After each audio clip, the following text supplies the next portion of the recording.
అందరికీ నమస్కారం. మా ఛానల్కు తిరిగి స్వాగతం.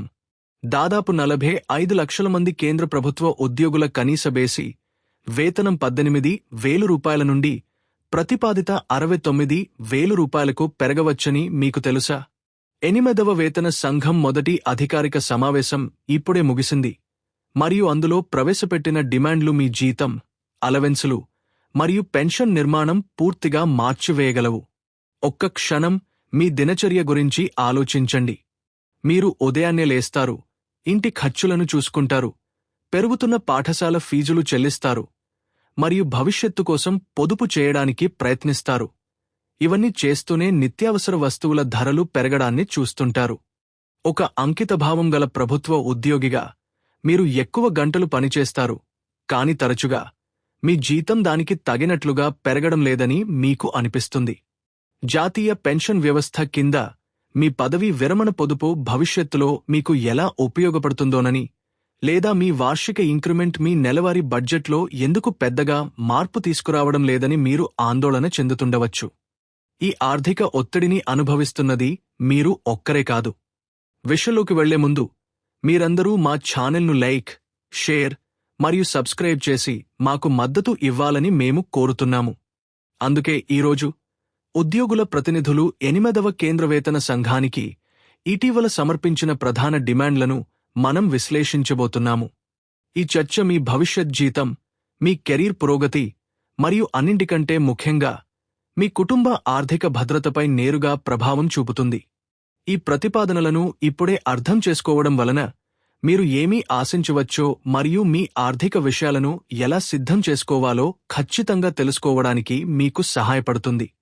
ఏప్రిల్ 28న జాతీయ మండలిలోని ఉద్యోగుల విభాగం సమగ్రమైన ప్రతిపాదనల సమితిని సమర్పించింది. చాలామంది ఉద్యోగులు గ్రహించిన విషయం ఇక్కడ ఉంది. ప్రస్తుత 18,000 రూపాయల కనీస వేతనం సంవత్సరాల క్రితం నిర్ణయించబడింది మరియు అది నేటి జీవన వ్యయాలను ఏమాత్రం ప్రతిబింబించదు. దీనిని సరిచేయడానికి వారు కనీస వేతనాన్ని 69,000 రూపాయలకు పెంచాలని ప్రతిపాదించారు. ఆధునిక పోషకాహార అవసరాలు మరియు సాంకేతిక ఖర్చులను పరిగణనలోకి తీసుకుని 5 సభ్యుల కుటుంబం ఆధారంగా వారు దీనిని లెక్కించారు. దీనిని సాధించడానికి వారు మీ ప్రస్తుత మూల వేతనానికి 3.83 రెట్లు ఫిట్మెంట్ ఫ్యాక్టర్ను సూచించారు. అంటే మీ ప్రస్తుత మూల వేతనాన్ని 3.83తో గుణిస్తే మీ సవరించిన జీతం ఎలా ఉండవచ్చో మీకు స్పష్టమైన చిత్రం లభిస్తుంది. కాని మీ జీతం పెరిగే విధానంలో ఈ చిన్న మార్పు కాలక్రమేణా పెద్ద వ్యత్యాసాన్ని సృష్టించగలదు. ప్రస్తుతం మీకు ప్రామాణికంగా 3% వార్షిక ఇంక్రిమెంట్ లభిస్తుంది. దీనిని మీ బేసిక్ పేలో 6%కి రెట్టింపు చేయాలన్నది వారి కొత్త డిమాండ్. అంతేకాకుండా 30 ఏళ్ల కెరీర్లో 5 ప్రమోషన్లు ఇవ్వాలని వారు ప్రతిపాదించారు. ప్రస్తుతం చాలామంది ఉద్యోగులు తీవ్రమైన కెరీర్ స్తబ్దతను ఎదుర్కొంటున్నారు. దీనిని సరిచేయడానికి ప్రమోషన్లు ఆలస్యమైతే మీ కష్టానికి తగిన ప్రతిఫలంగా ఏసీపీ పథకం కింద హామీతో కూడిన పురోగతి, దానికి తోడు ప్రతి ప్రమోషన్పై అదనంగా 2 ఇంక్రిమెంట్లు ఇవ్వాలని వారు కోరుతున్నారు. ఇంటి అద్దె భత్యం, పిల్లల విద్యా భత్యం మరియు రిస్క్ అలవెన్స్ వంటి నెలవారీ అలవెన్సుల విషయానికి వస్తే వాటిని పూర్తిగా 3 రెట్లు చేయాలని డిమాండ్ చేస్తున్నారు. మరింత ముఖ్యంగా అన్ని అలవెన్సులను నేరుగా కరువు భత్యంతో అనుసంధానించాలని వారు కోరుతున్నారు. తద్వారా ప్రత్యేక ప్రభుత్వ ఉత్తర్వులు లేకుండా అవి వాటంతటా అవే పెరుగుతాయి.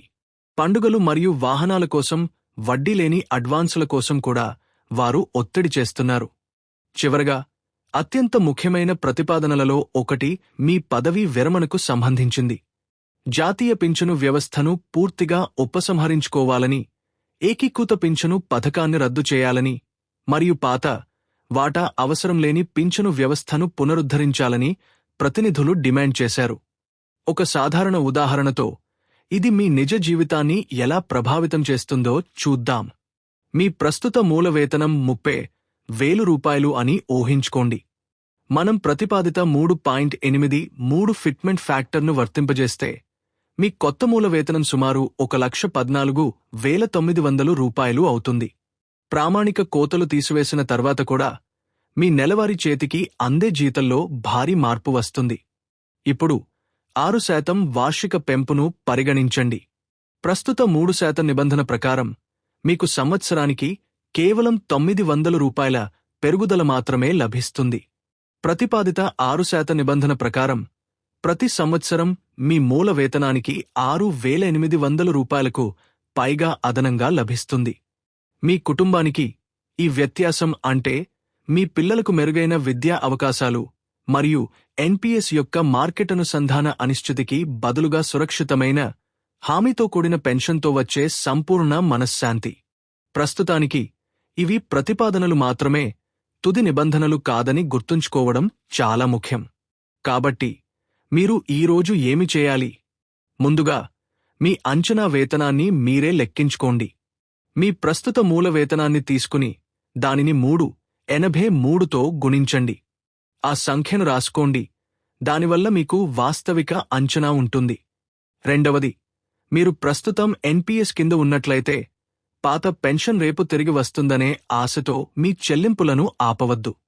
ఈ విధాన మార్పులను అమలు చేయడానికి సంవత్సరాలు పడుతుంది మరియు మీ పదవీ విరమణ నిధిలో లోటు ఏర్పడటాన్ని మీరు భరించలేరు. మూడవదిగా, మీ ఏసీపీ లేదా మ్యాట్ తేదీలు సరిగ్గా నమోదు చేయబడ్డాయో లేదో నిర్ధారించుకోవడానికి మీ విభాగం యొక్క ఉద్యోగి పోర్టల్లోకి లాగిన్ అవ్వండి లేదా మీ సర్వీస్ బుక్ను తనిఖీ చేయండి. పొరపాట్లు ఉంటే ఇప్పుడే దిద్దుబాటు అభ్యర్థనను దాఖలు చేయండి. అయితే ఈ దశలో చాలామంది ఉద్యోగులు చేసే ఒక సాధారణ తప్పు ఉంది. వారు ఈ దూకుడు ప్రతిపాదనలను నిర్ధారిత వాస్తవాలుగా భావించి వచ్చే నెలలో భారీ జీతం పెంపును ఆశించి పెద్ద మొత్తంలో వ్యక్తిగత రుణాలు తీసుకోవడం వంటి తప్పుడు ఆర్థిక నిర్ణయాలు తీసుకోవడం ప్రారంభిస్తారు. దయచేసి ఈ ఉచ్చులో పడకండి. డిమాండ్లను పరిశీలించడానికి పే కమిషన్కు సమయం పడుతుంది మరియు తుది ఆమోదిత సంఖ్యలు ఎల్లప్పుడూ తీవ్రమైన చర్చల ఫలితమే ఉంటాయి. ఏకీకృత పెన్షన్ పథకానికి సంబంధించి మరో అపార్థం ఉంది. ఇదే తుది నిర్ణయం అని భావించి ఇటీవల చాలామంది దీనిని ఎంచుకున్నారు. దానిని పూర్తిగా రద్దు చేయాలనేది ప్రస్తుత డిమాండ్. నేటి వార్తల ఆధారంగా తొందరపాటుతో పెన్షన్ నిర్ణయాలు తీసుకోవద్దు. చివరికి మార్పులు జరిగినప్పుడు మీ ప్రయోజనాలను గరిష్టంగా పెంచుకోవడానికి ఇక్కడ ఒక ప్రో చిట్కా ఉంది. మీ ప్రస్తుత అలవెన్సులకు సంబంధించిన అన్ని పత్రాలను ఇప్పుడే సేకరించడం ప్రారంభించండి. హెచ్ఆర్ఏ కోసం మీ అద్దె రసీదులు, సీఈఏ కోసం ట్యూషన్ ఫీజు రసీదులు మరియు వైద్య బిల్లులను సేకరించండి.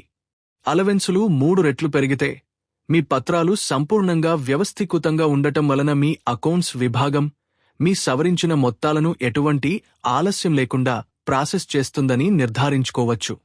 అదనంగా వారు లీవ్ ఎన్కాష్మెంట్ను 600 రోజుల వరకు పెంచాలని ప్రతిపాదించారు.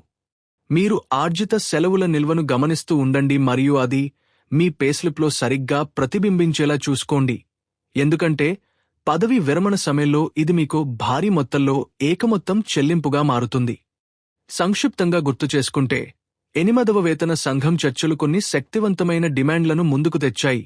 3.83 ఫిట్మెంట్ ఫ్యాక్టర్ ఆధారంగా ₹69,000 కనీస వేతనం, 6% వార్షిక ఇంక్రిమెంట్, 30 ఏళ్ల కెరీర్లో 5 ప్రమోషన్లు, డిఏతో ముడిపడి ఉన్న అలవెన్సులను 3 రెట్లు పెంచడం మరియు పాత పెన్షన్ వ్యవస్థను పూర్తిగా పునరుద్ధరించడం. ఇవి ఉద్యోగుల వైపు డిమాండ్లు మరియు సవివరమైన చర్చల తర్వాత మాత్రమే తుది నిర్ణయం వెలువడుతుంది. మీ సవరించిన జీతం వైపు ప్రయాణం ఇప్పుడే ప్రారంభమైంది. మరిన్ని సమావేశాలు జరుగుతాయని మరియు అన్ని గొంతులను వింటామని కమిషన్ అందరికీ హామీ ఇచ్చింది. ప్రస్తుతం మీ పాత్ర ఏమిటంటే సమాచారం తెలుసుకుంటూ ఉండటం మరియు మీ ఆర్థిక ప్రణాళికను వాస్తవికంగా ఉంచుకోవడం. మీ కుటుంబ భవిష్యత్తు కోసం కేవలం ప్రభుత్వ ప్రకటనలపై మాత్రమే ఆధారపడకండి. మీ వ్యక్తిగత పొదుపును కొనసాగించండి, మీ ప్రస్తుత నిధులను తెలివిగా నిర్వహించండి మరియు మీ స్వంత భద్రతా వలయాన్ని నిర్మించుకుంటూ ఉండండి. ఊహించిన మరియు ఊహించని రెండింటికీ సిద్ధంగా ఉండటం ద్వారా నిజమైన ఆర్థిక భద్రత నిర్మించబడుతుంది. 8వ వేతన సంఘానికి సంబంధించిన ప్రతి ధృవీకరించబడిన అప్డేట్ కోసం ఈ ఛానల్ను చూస్తూ ఉండండి మరియు ఈ వీడియోను మీ సహోద్యోగులతో పంచుకోండి, తద్వారా వారు కూడా మీలాగే సిద్ధంగా ఉంటారు. ఈ వీడియో మీకు ఉపయోగకరంగా అనిపిస్తే లైక్ చేయడం, షేర్ చేయడం మరియు మా ఛానల్కు సబ్స్క్రైబ్ చేయడం మర్చిపోవద్దు. ఈ వీడియో చూసినందుకు ధన్యవాదాలు.